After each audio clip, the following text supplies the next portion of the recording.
যাত্রাটা শুরু হয়েছিল 28শে ফেব্রুয়ারি শনিবার দিন। অনেক দিন ধরে একটা প্ল্যানিংয়ের মধ্যে ছিলাম যে কোথায় যাব, কিন্তু কিছুতেই বুঝতে পারছিলাম না আমরা যে কোথায় গেলে ভালো হয়। তো আমাদের মানসিক পুজো দেওয়ার ছিল এক জায়গায়, দু জায়গায় বলতে গেলে। একটা হচ্ছে সিদ্ধিবিনায়ক টেম্পল, যেটা বোম্বেতে আছে, আরেকটা হচ্ছে ফতেপুর সিকরি সেলিম চিস্তির মাজারে, যেটা কিনা আগ্রায় আছে। এবার বোম্বে থেকে আগ্রা মানে অনেকটাই ডিস্টেন্স, তো আমরা কিন্তু ফ্লাইটে করেই ভ্রমণটা করেছিলাম।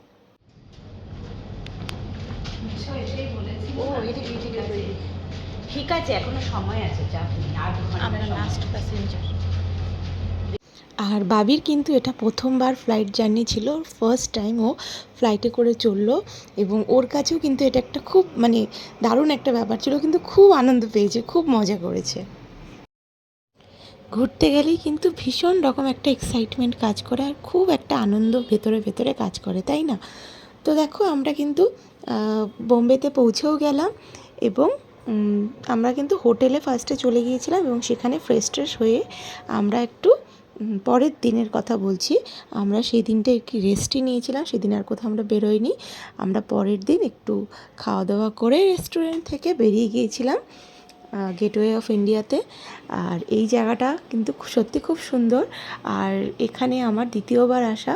আর এরপরে যেটা দেখাবো মেরিন ড্রাইভ, সেখানেও কিন্তু আমার দ্বিতীয়বার আসা। বোম্বেটা আমার বলতে গেলে দ্বিতীয়বার আসা, কারণ আমি একবার গোয়া যখন এসেছিলাম 2019 সালে, তখন বোম্বে ঘোরা ছিল, আর এই আবার আমার ঘোরা হলো।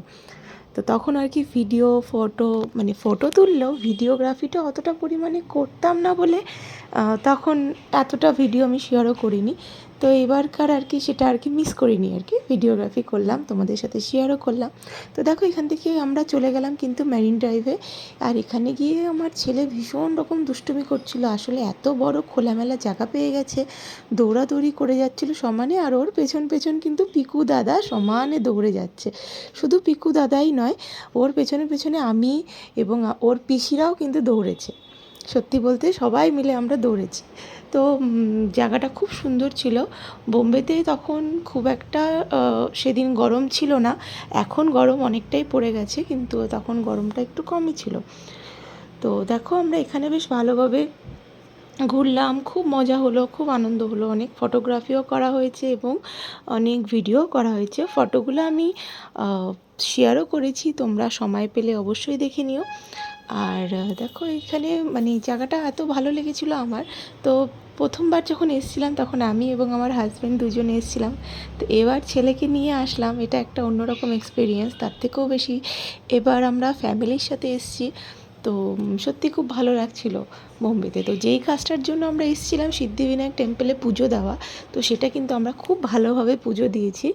আমাদের যা মানসিক পুজো ছিল আমরা সব কিন্তু খুব সুন্দর করে পুজো দিয়ে এসেছি। তো সেই টেম্পলের ভিডিও আমি আর করিনি, কারণ সেদিন ভিড়ও ছিল প্রচুর। এটা নয় যে ভিডিওগ্রাফি ওখানে করা যাবে না, অবশ্যই করা যায়, কিন্তু ভিডিওগ্রাফি করতে গেলে একটু হ্যাপা পোহাতে হবে, কারণ প্রচুর ভিড় থাকার জন্য ওইভাবে ক্যামেরা নিয়ে ভিডিও করা পসিবল হয়ে ওঠে না।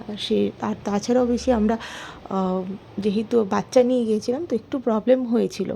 তো দেখো, তো এরপর আমরা চলে গিয়েছিলাম জুহু বিচে। তো ওই জায়গাটাও ছিল খুব সুন্দর, আর এখানেই কিন্তু আমাদের কিং খানের বাড়ি। তো সে বাড়ির দিকে আর আমরা যাইনি, তো সেখানকারও সে বাড়ির দিকে আমরা প্রথম যখন আমি এসেছিলাম, তো আমরা শাহরুখ খানের বাড়ি দেখেছি এবং সেখানে ফটোও তুলেছিলাম। এবছরটা আর আমরা যাইনি, এবছরটা আমরা জাস্ট মেরিন ড্রাইভ ভালোভাবে ঘুরে টুরে এসে আমরা হোটেলে চলে এসেছিলাম। তো যাই হোক, কেমন লাগলো তোমাদের আমার ভিডিওটি জানিও। নেক্সট আরও ভিডিও আসতে চলেছে, অবশ্যই কিন্তু তোমরা দেখো কেমন। আর ভালো লাগলে অবশ্যই একটি লাইক এবং কমেন্টস করে দিও। তো আবার আজকের মতন আমি টাটা নিচ্ছি, আবার পরে দেখা হবে তোমাদের সাথে। ভালো থেকো সবাই, টাটা।